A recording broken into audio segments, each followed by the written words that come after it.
So, God first. Pwede bang tumayo po tayong lahat para po sa ating scripture reading? Ang scripture reading po natin ngayon ay matatagpuan sa Mateo chapter 6 verses 25 hanggang 34. Ganito po ang nakasulat sa Magandang Balita Biblia, Tagalog. Sabi po, pwede niyo po akong sabayang magbasa kung nababasa niyo po dyan hanggang likod. Sige po, magbasa tayo. Kaya't sinasabi ko sa inyo, huwag kayong mabalisa tungkol sa inyong kakainin at sa inyong iinumin, upang kayo'y mabuhay o kaya'y tungkol sa susuotin ng inyong katawan. Hindi ba't ang buhay ay higit na mahalaga kaysa pagkain at ang katawan kaysa damit? Masdan ninyo ang mga ibon. Hindi sila nagtatanim ni umaani man o kaya'y nagtitipon sa kamalig, ngunit pinapakain sila ng inyong Ama na nasa langit. Hindi ba't higit kayong mahalaga kaysa mga ibon?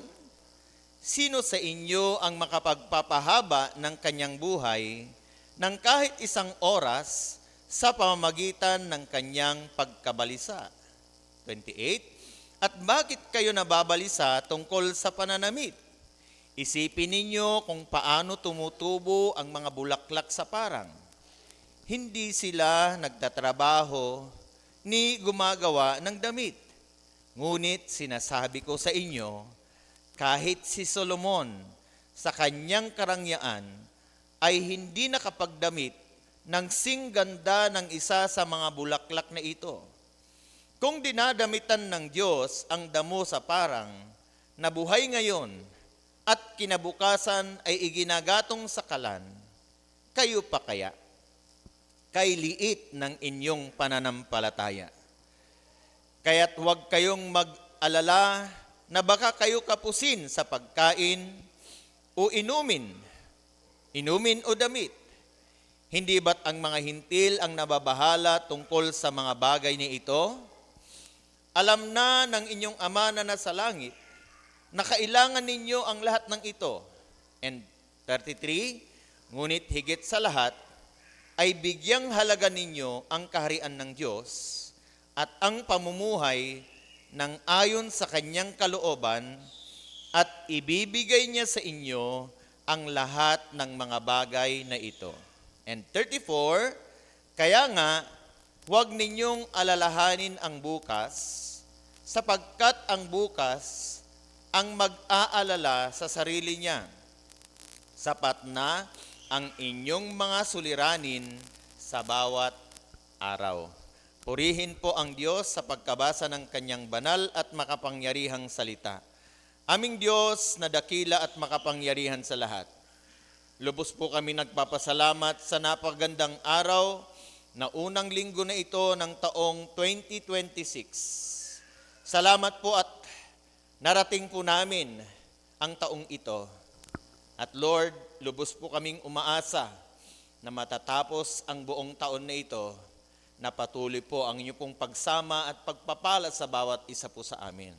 At aming Diyos, sa pagbabahagi at pakikinig ng inyong pong banal at makapangyarihang salita, basbasan niyo po ang iyong lingkod na magbabahagi ngayon sapagkat wala po siyang magagawa kung wala po kayo. Bigyan niyo po siya ng boldness, anoint niyo siya, Panginoon, upang mga salitang kanyang may papahayag ang mga salita ninyo ay maging buhay at maitanim sa puso't isip ng bawat tagapakinig, at ito po'y maisapamuhay ng bawat isa sa amin.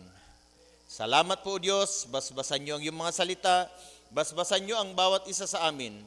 Sa ngalan ng aming Panginoong Hesus, ito po ang aming nagkakaisang panalangin. Lahat tayo magsabi ng Amen and Amen. Palakpakan natin si Lord. Praise the Lord. Hallelujah. Amen. Pwede na po kayong umupo sa presence po ng atin pong Panginoong Diyos at enjoy po natin ang pakikinig ng salita po ng atin pong Panginoon. Sino po sa inyo dito ang gusto ninyo na sa buong taong 2026 ay hindi kayo kukulangin? Yes. Ayaw natin na tayo po ay nagkukulang sa anumang mga pangangailangan. Amen? Mas gusto natin, meron tayo, magiging masagana tayo, para sa ganon, tayo po ay maging daluyan ng pagpapala ng ating Panginoon. Amen? Yes, gusto ko yon. Na hindi lang yung sapat ang marireceive kong blessing ngayong taon na ito, kundi yung higit sa sapat para meron kang ma-share sa iba. Amen? I-desire po yan ng bawat isa po sa atin. So, God first. Alam nyo po, pag lagi nating inuuna ang atin pong Panginoon, ang una ko pong ipapayo sa bawat isa sa inyo, don't worry. Pwede bang sabihin sa katabi, don't worry. Amen. Don't worry. Be happy. Amen. Be happy. Huwag tayong mag-worry. Kasi pag tayo nag-worry, hindi tayo magiging masaya. Sigurado. Hindi tayo magiging masaya pag tayo po ay nag-worry. Nakakita na ba kayo ng isang taong nag-aalala pero masaya siya? Medyo hindi normal yon. Ang dami niyang problema. Imbis na pag-aalala siya, nagsasaya siya, nagdidiwang. Hindi normal yon. Pero, yung mga taong inuuna nila si Lord, kahit may mga problema, pwede siyang maging masaya. Na hindi siya nagwo-worry. Amen? Don't worry.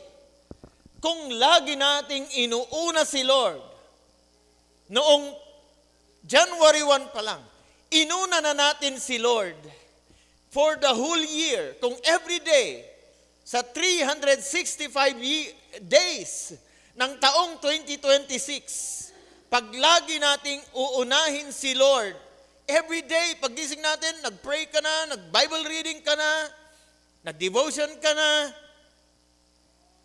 hindi ka dapat mag-worry. Dahil alam ko, isa sa mga prayers natin, meron tayong hinihingi. At once na tayo ay humingi kay Lord at idinulog natin sa Kanya ang araw na yon, hindi ka na dapat mag-worry dahil si Lord na ang kikilos para sa iyo. Amen?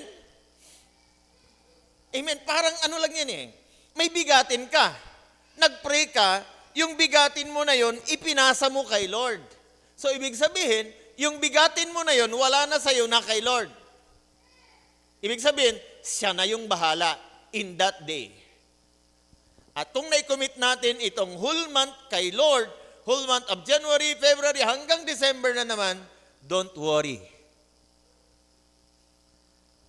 Ako po'y naniniwala, sasamahan tayo ni Lord for the whole year 2026. Kung paano niya tayo sinamahan the last year, 2020, 21, 22, 23, 24, 25, sasamahan tayo ulit ni Lord ngayong taon na ito. Kung may mga tao man, iniwanan na tayo, ayaw na nilang sumama sa atin, ikaw na lang ang magpatuloy. Kung ikaw ay magpapatuloy, at lagi mong inuuna si Lord, hindi ka dapat nagwo-worry. Amen? Hello mga kapatid. Sabihin natin ulit sa ating mga katabi, don't worry. Huwag kang mag-alala. Amen? Sabi ng verse 25, very clear. Kaya sinasabi ko sa inyo, huwag kayong mabalisa. Ang salitang ito na huwag kayong mabalisa ay utos. Sinong nagsasalita dito? Si Jesus. Ibig sabihin mga kapatid, iniutos ni Jesus, huwag kayong mabalisa. Ibig sabihin, pag ikaw ay nababalisa, pag ikaw ay nag-worry, hindi mo na nasusunod ang utos na ito. Kasi nag-worry ka. Alam niyo ba ang kasalanan? Ang kasalanan ay pagsuway sa utos ng Diyos. So, kasalanan bang mag-worry? Yes, kasi utos ng Diyos, huwag kang mag-worry.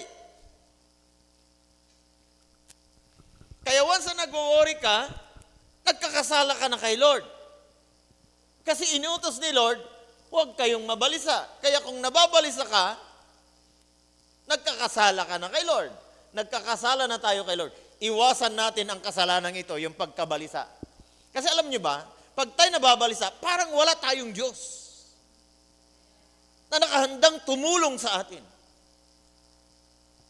Kaya sabi pa nga nila, di ba? Minsan nabanggit na rin natin, why worry if you can pray? Bakit ka magbabalisa kung kaya mo namang mag-pray?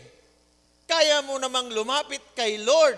Why worry if you can pray? So iwasan natin itong kasalanan na ito, yung worrying, pagkabalisa. Kaya pagka may mga tao kayong makakasala mo, nag-worry, nagkakasala ka na naman asawa. Nagkasala ka na naman kapatid. Nakakasala ka na naman nanay. Kakasala ka na naman tatay kasi nag-worry ka na naman sa tuition fee ko. Don't worry. Amen? May Diyos tayo na anytime pwede nating malapitan. Amen? Huwag kayong mabalisa tungkol sa inyong kakainin. Huwag daw tayo mabalisa sa ating, ano na naman kayong kakainin namin mamaya? May kakilala ko. Sabi niya noon, pag may ref lang tayo, wala na tayong problema sa kakainin kasi may stock na tayo dyan. Nung may ref, ang daming stock na pagkain, ano kayang iluluto ko? Sa dami ng laman ng ref niya, hindi, nag-worry na, anong iluluto ko? Pagkadami stock na pagkain, ayakalaan mo kayong uulamin ko dito sa mga naka-stock dito sa ref namin. Don't worry, mga kapatid. Tungkol sa inyong kakainin at sa inyong iinumin. Amen? Ano ba nito? Puro tubig naman ang iinumin. Wala bang may kulay dyan? Don't worry, mga kapatid. Ang tubig na bigay ni Lord, ang pinakamagandang inumin sa lahat ng mga inumin. The best, ang water, mga kapatid. Hindi may mga kulay, hindi mga tinimplang inumin. Ang pinaka-best, kahit itanong yung mga nurses natin and doctors, pinaka-best pa rin ang tubig. Amen?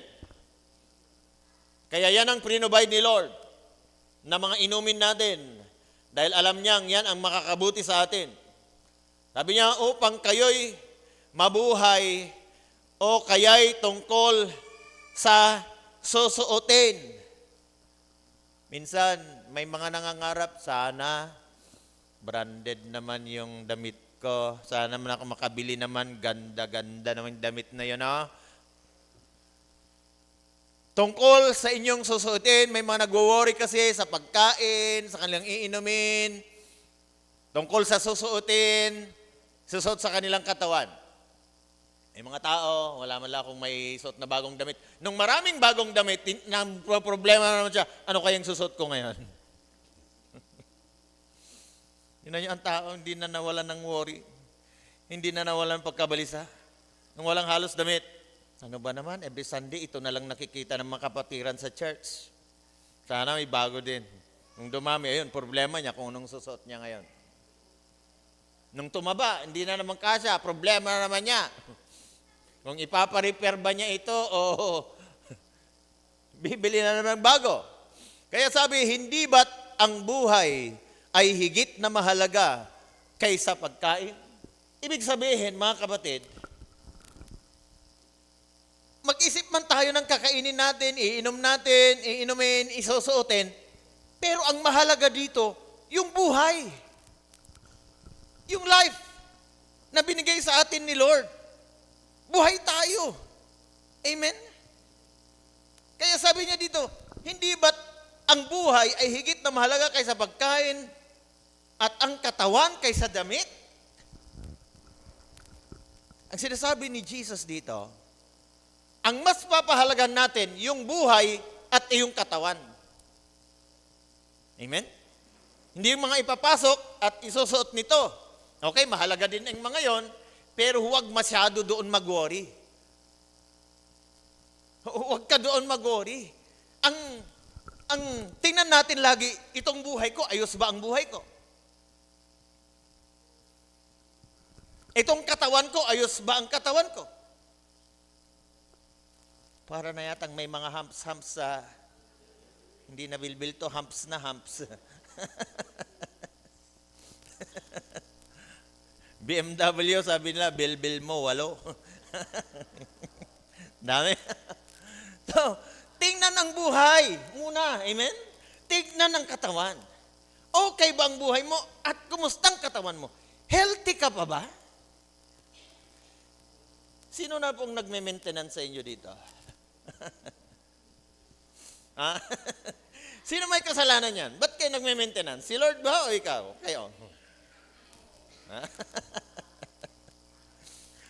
Sabi ng isang nag-testimony sa atin nung last, hindi ko kasi nakakain dati yung mga nakakain ko ngayon. Kaya nagpapasaway ako ngayon, kahit bawal, kinakain ko. Ang importante mga kapatid, buhay natin. Tingnan natin buhay natin. No? Tingnan natin ang katawan natin.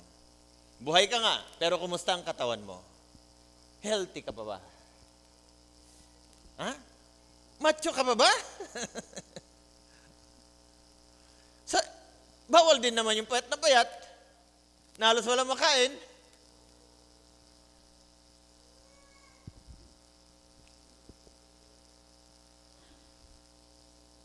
Kaya, ang bawat isa sa atin, hindi lang minsan, hello, bato-bato sa langit, mataman, huwag magagalit ha. Minsan, hindi lang tayo mapalad. Minsan, sabi nila, malapad din tayo. Hello, hi, love you mga kapatid. No? Hindi lang minsan tayo mapalad, minsan malapad pa tayo. Dahil daming blessing ni Lord. Amen? Praise God. Palakpakan natin ang mga maraming nakakain. Praise the Lord. Yung mga maganang kumain, praise the Lord. Pero kailangan bantayan po natin ang ating health. Amen? Kaya, sabi pa niya dito, masdan ninyo ang mga ibon. So, ikinumpara tayo sa ibon, pwede nating sabihin, hindi naman ako ibon eh. Ibon nakakalipad. Makain ng mga palayan dyan, okay lang. Wala siyang kaso. So, sabi ni Jesus, masdan ninyo ang mga ibon. Hindi sila nagtatanim, ni umaaniman, o kaya nagtitipon sa kamalig. Ngunit, tingnan nyo ha, pinapakain sila ng inyong ama na nasa langit. Hindi ba't higit kayong mahalaga kaysa mga ibon? Challenge dito mga kapatid, pinapakain sila ng inyong ama na nasa langit. Tapos, sinabi ni Jesus, hindi ba't higit kayong mahalaga kaysa mga ibon? Yes, mas mahalaga tayo kaysa sa mga ibon. Ibig sabihin, kung ang mga ibon ay pinapakain ng Panginoon, ikaw pa kaya? Amen? Ikaw pa kaya? Sabihin nga natin sa katabi natin, ikaw pa kaya? Yan. Ikaw pa kaya? Sabi ng verse 27, next slide. Sabi ng verse 27, sino sa inyo ang makakapagpahaba ng kanyang buhay ng higit ng kahit isang oras sa pamagitan ng kanyang pagkabalisa? Hahaba ba ang buhay mo pag nababalisa ka? No! Sabi nga, karamihan ng mga doctors ngayon, mga physicians, ang stress ay nakakapagdulot ng sakit.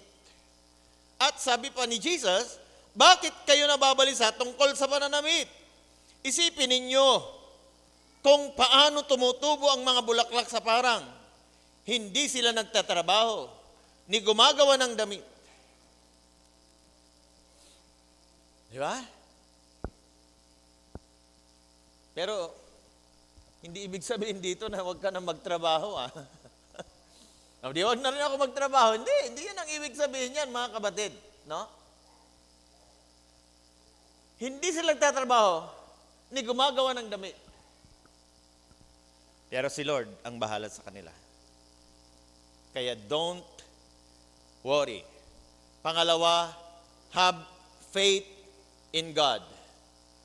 Sabihin sa katabi, have faith in God. Kaya sa verse 29, sinabi po ni Jesus, ngunit, sinasabi ko sa inyo, sabi niya, kahit si Solomon, kilala niyo ba si Solomon? Si Solomon, sa kanyang kapanuhunan, ang sabi ng Bible, siya yung pinakamayaman sa kanyang kapanahunan at maging sa panahon na darating.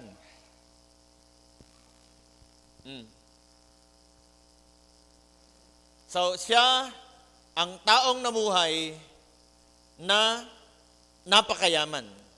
Pero sabi po ni Jesus, inambing po ni Jesus, na kahit si Solomon, sa kanyang karangyaan, ay hindi nakapagdamit ng singganda ng isa sa mga bulaklak na ito. Iniisip ko nga po mga kapatid, ano kaya yung bulaklak na sinasabi ni Jesus noong kausap niya ang kanyang mga alagad? Napakagandang bulaklak siguro. Di ba may mga nakikita tayo sa parang na kahit mga damo ito, pero ang ganda ng mga, yung quality ng kanyang color, yung combination ng color ng mga flowers ay kakaiba. Kaya, sinabi ni Jesus na kahit si Solomon, sa kanyang karangyaan, ay hindi siya nakapagdamit ng singganda doon sa bulaklak na sinasabi ni Jesus. Na si Jesus ang nag-design, hindi tao ang nag-design. Pero sabi ni Jesus, si Solomon nga, parang sabi niya, tingnan nyo nga itong bulaklak na ito. Si Solomon, sa kanyang karangyaan at kayamanan, hindi siya nakapagsuot ng singganda ng bulaklak na ito. Hindi ko alam kung orchids yun o anong uri ng bulaklak yon, na hinambing ni Jesus sa kanyang mga alagad para maalis lang yung kanilang pag-aalala.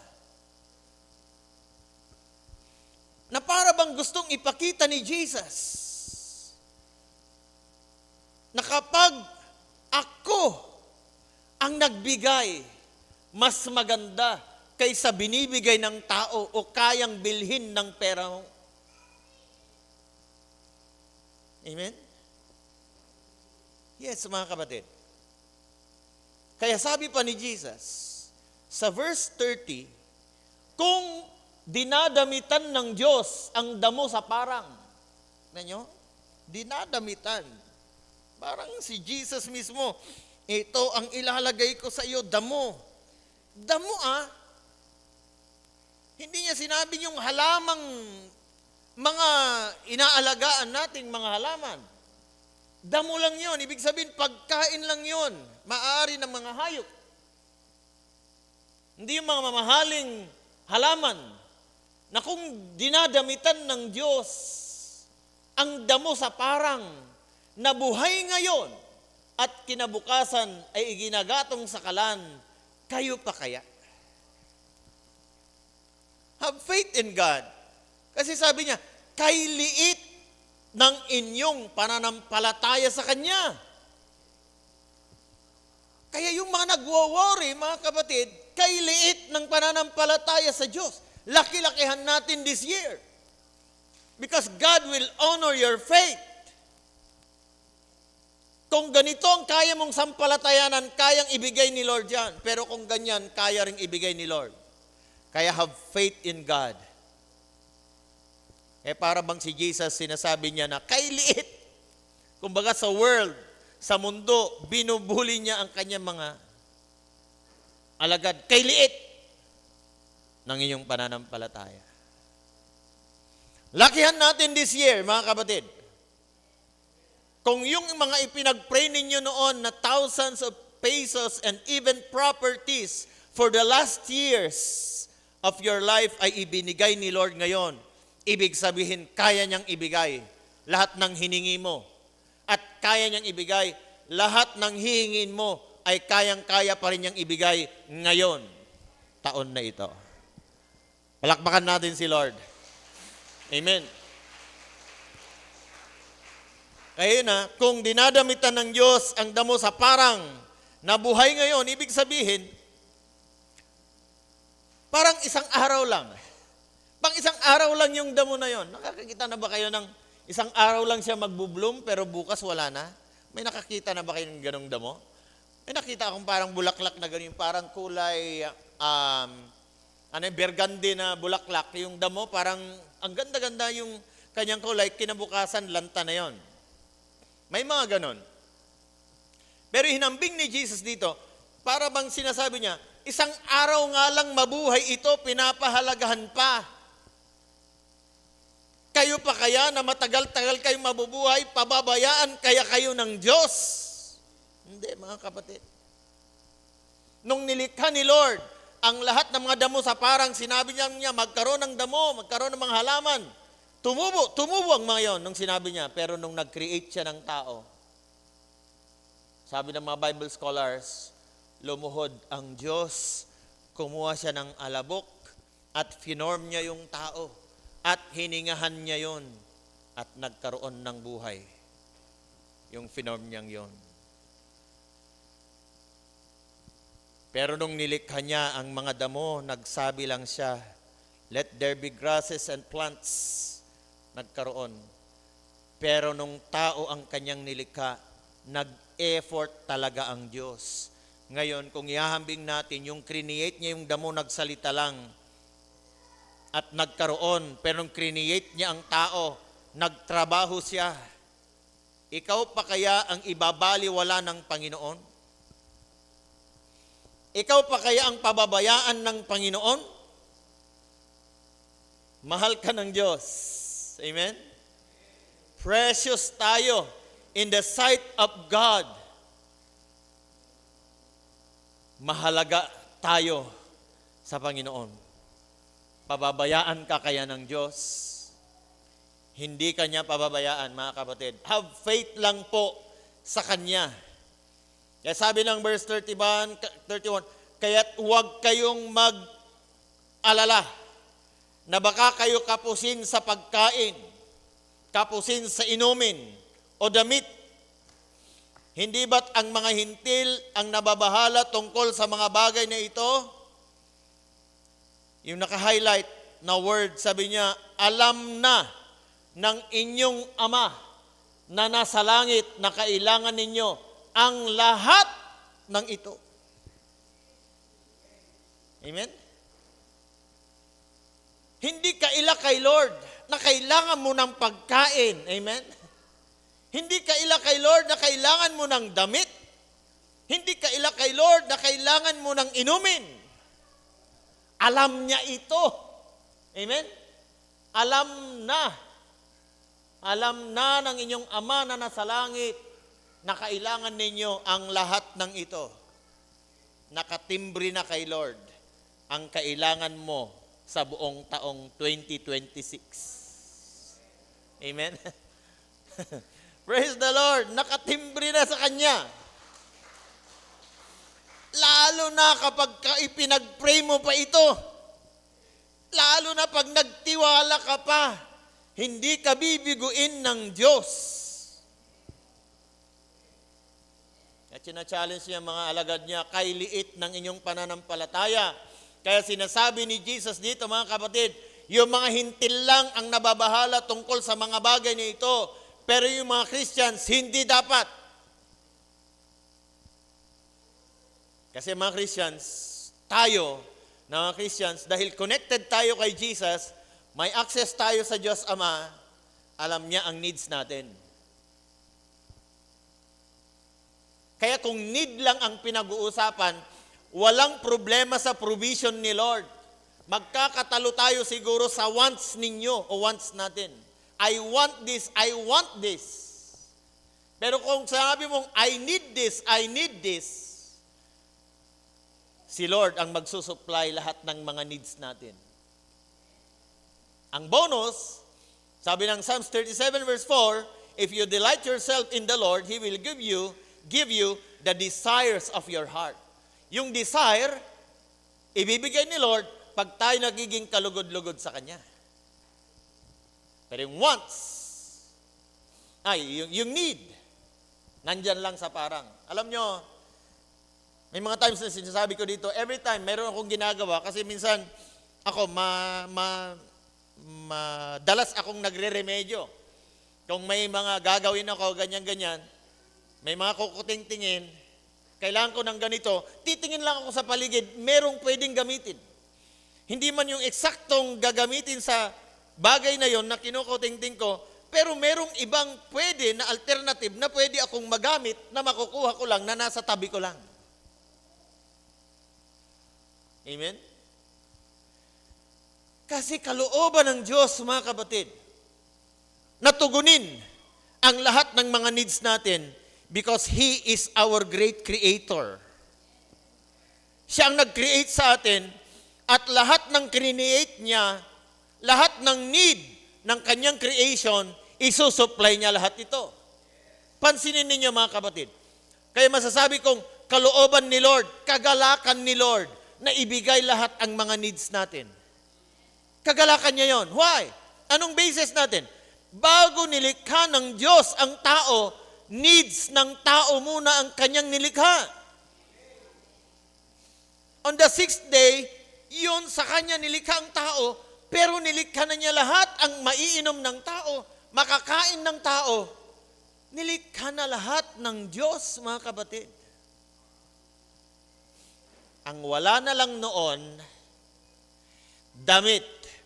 Pero gusto kong i-prove sa inyo na si Lord, sa readings natin, kayang-kaya din kanyang bigyan ng damit.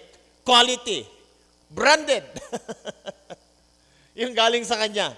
Tingnan natin ang Genesis chapter 3 verse 21. Basahin natin. Basahin natin sabay-sabay. Genesis 3:21. Ang mag-asaway, iginawa niya ng mga damit na yari sa balat ng hayop. Very clear mga kapatid, kasi noong nagkasala si Adan at saka si Eva, nakita ko na po, Old Testament pa lang, may grace na si Lord. May grasya na si Lord. Kasi nung sila'y nagkasala, nalaman nilang sila'y hubad, kumuha sila ng mga dahon ng igos, itinakip nila sa mga private parts ng kanilang katawan. Nahiya sila sa isa't isa. Ay! Sabi siguro na Adan, ay, Eva! Ay! Ano yan? Ay! Kumuha sila ng mga dahon ng igos, tinakpan. Ganon din si Adan, kumuha din. Tinakpan. Kaya nung dumating si Lord sa garden, hinanap niya ngayon yung mag-asawa.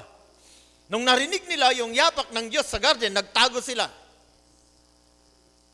Kaya sabi ni Lord, Adan, nasaan ka? Ito Lord, nagtatago po ako. Kasi hubad po ako. Sino nagsabing hubad ka? Kumain ka ba ng bunga ng punang kahoy na pinagbabawal kung kainin ninyo? Ito po kasing babaeng binigay mo sa akin. Sabi naman mo ba, yung ahas kasi. Ayun, nagtuturuan na. Nagsisisihan na. Pero alam nyo, nakita ko, wala pang law, wala pa tayo sa New Testament noon, may grasya na ang Panginoon. Bakit? Nakita ko ang grace ni Lord dito. Si Lord, nag-provide ng damit, quality. Na para bang sabi niya, Adam and Eve, huwag na yang dahon ng igos ang pangtakip nyo sa katawan ninyo. Meron akong ibibigay sa inyo. Tingnan nyo mga kapatid, ginawa niya ng mga. Sabihin natin mga. Ibig sabihin marami. Hindi lang niya sinabi, iginawa niya ng damit. Maring iisa lang yon. Pero, ang sabi din sa Tagalog, iginawa niya ng mga damit na yari sa balat ng hayop. Tingnan niyo ang grace ni Lord dito mga kapatid, tingnan niyo. Saan niya kinuha yung balat ng hayop? May namatay na hayop. Merong isinacrifice para mabigyan lang ng damit itong si Adam and Eve.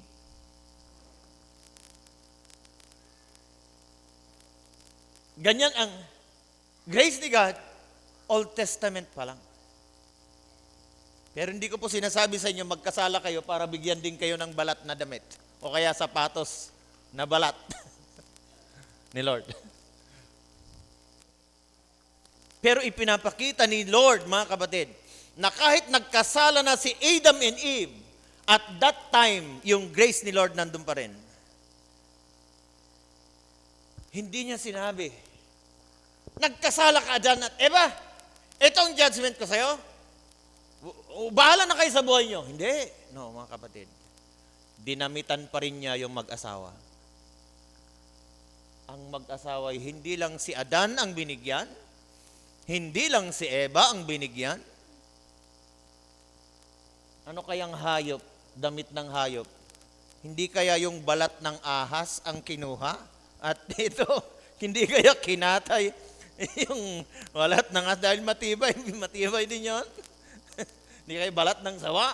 Kayo mga sawa, kayo palang nagtuso kayong mga hayop ha. Kakatayin ko kaya't yung balat niya, dadamit ko kaya Adan at Eva. No, wala tayong basihan doon. Pero basta't balat ng hayop, ibig sabihin, matibay mga kapatid. Sabi ko nga doon sa group chat natin, branded ang bigay ni Lord. Mga kapatid, kasi doon sa group chat namin sa Bible reading, may mga nagsishare doon and thank God. Tuwang-tuwa kami, siguro sa mga ibang group chat din, magandang gawin nyo rin yun kung di nyo pa ginagawa, pero pag ginagawa, good. Pag may insight kayo, i-share ninyo yon sa group chat ninyo. Napakaganda, discussion, and if you have questions, please ask. Magtanong kayo sa inyong leader. Kung di masagot ng leader, yung leader magtanong sa akin. Kung di ko masagot, magtatanong ako kay Lord. Sigurado ang sagot nun. So, itong nakita ko mga kapatid, no? Walang damit na create ni Lord before bago niya likhain ng tao kasi wala namang mali siya noon. Walang mali siya noon.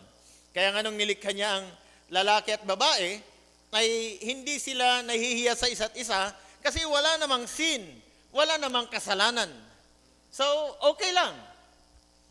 Na walang damit, walang mali siya, walang ano. Pero nung kumain sila ng bunga, ng puno na nagbibigay ng kaalaman sa mabuti at masama, then that's the time nagkaroon ng naging sinful nature na ang tao. At ito nga, nahiya na sila sa isa't isa. Pero ito nga po mga kapatid, si Lord nagpo-provide pa rin.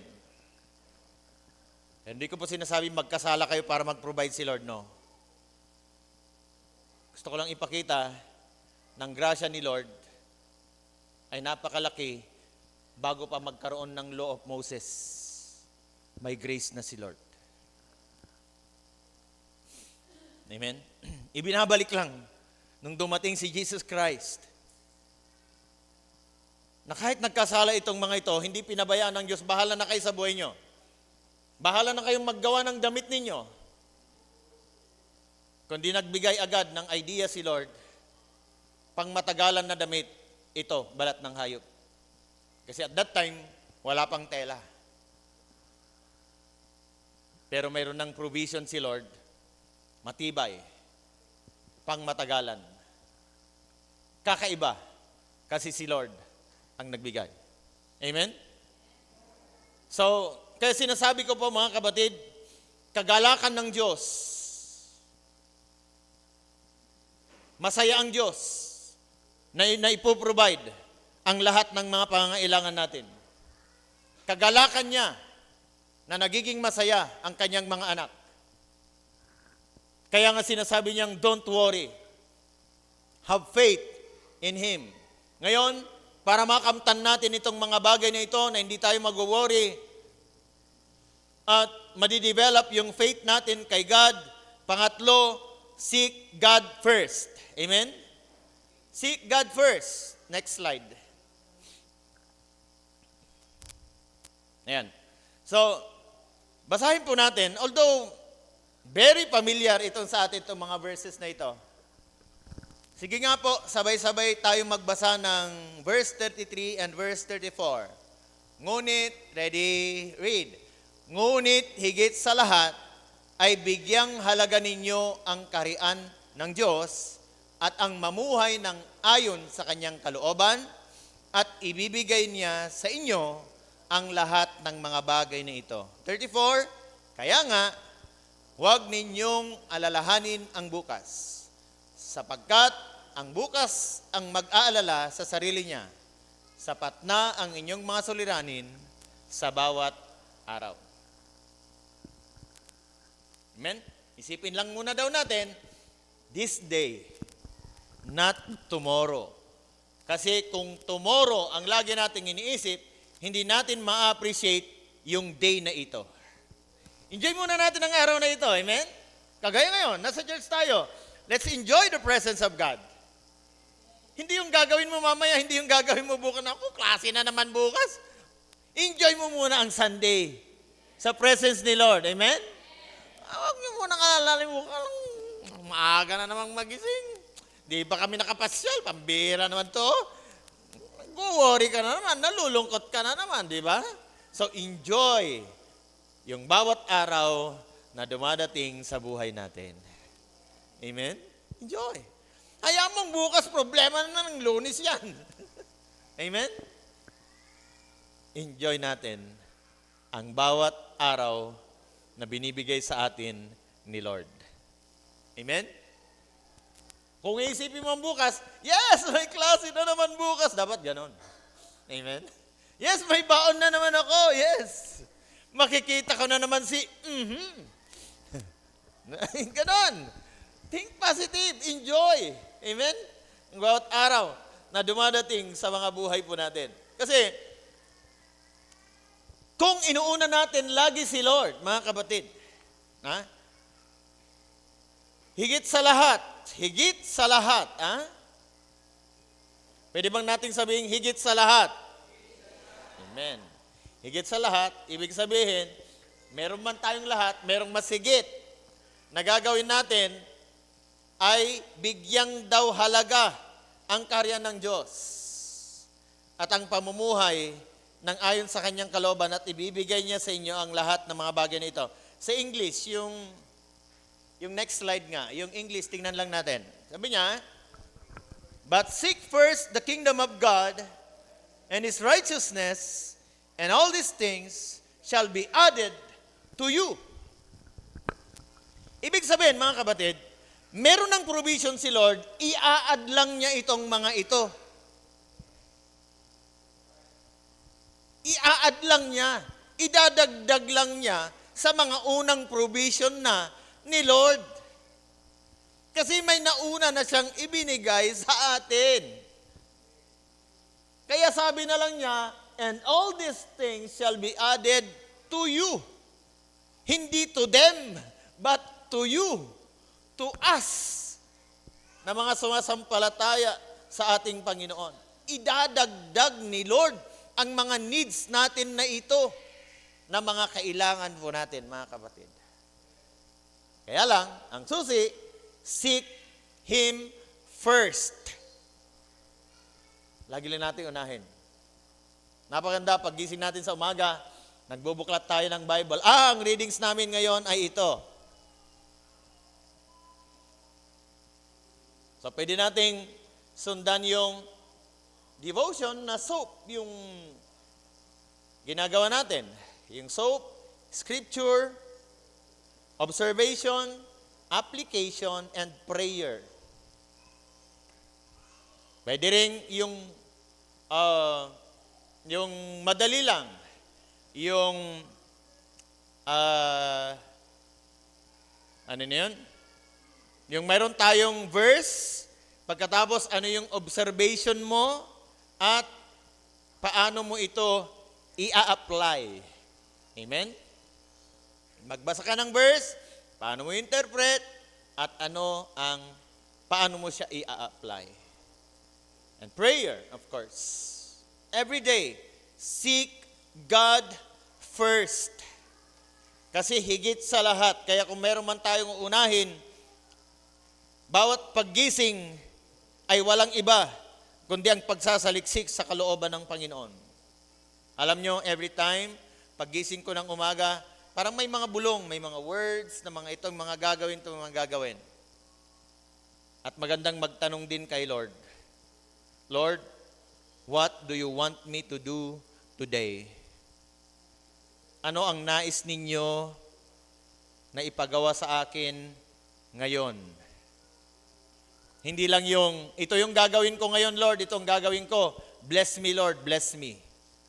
Maganda po na itanong natin, Lord, what do you want me to do today? Anong gusto mo? Hindi yung gusto ko. Yun, maganda pong saliksikin natin palagi ang atin pong Panginoon. Kasi, pag inuuna natin si Lord, ayon sa verse na ito, idaragdag niya. Amen? Idaragdag niya ang lahat ng ito sa atin. Kaya sabi ko kanina, kalooban ni Lord na i-provide lahat ang mga needs natin. At hindi lang niya kalooban, kagalakan niya na ibigay ang lahat ng mga needs natin. Kaya, anong dahilan para tayo ay mag-worry? Kung kaya naman natin mag-pray, i-develop lang natin ang ating mga faith, mga kapatid, sa pamagitan ng pagsisik natin kay God first in our lives. Lahat ng gagawin natin, i-seek natin si Lord. Magninegosyo ka this year, may plano ka, seek God first. Mag-a-abroad ka, seek God first. Papasok ka ng trabaho, seek God first. Mag-graduate ka ngayon, magka-college ka this year, seek God first. Amen? Paplano kang mag-tour, seek God first. Magpapakasal ka na, seek God first. Balak mong ligawan si ganito, seek God first. Parang gusto mo nang sagutin, seek God first. Ay, may mga ano yata dito. No? Seek God first, mga kapatid. Sa lahat ng mga gusto nating gawin, seek God first. Pero sa lahat ng mga gustong gawin ni Lord para sa atin, gawin na lang natin. Kasi alam natin, kalooban na niya yon. Amen? Pero kung tayo lang ang may gusto, seek God first. Si Lord muna. Asawa, di ba balak natin ano ngayon? Message ngayon God first. Si Lord muna. Saliksikin natin si Lord. Asawa, darling, honey ko, bibi ko, kung ano yung kalooban ni Lord sa atin ngayong taon na ito. Gusto mong papasok sa ministry this year? Seek God first. Balak mo nang umalis sa ministry? Seek God first. Amen? Napapagod ka na? Gusto mong mag-resign sa work? Seek God first. Gusto mong ma-promote? Seek God first. Lagi nating unahin ang atin pong Panginoon. Amen? Yes. At pag yan po ay ginawa natin, ako po'y naniniwala, magiging successful tayo for the whole year 2026 pag si Lord ang ating inuna.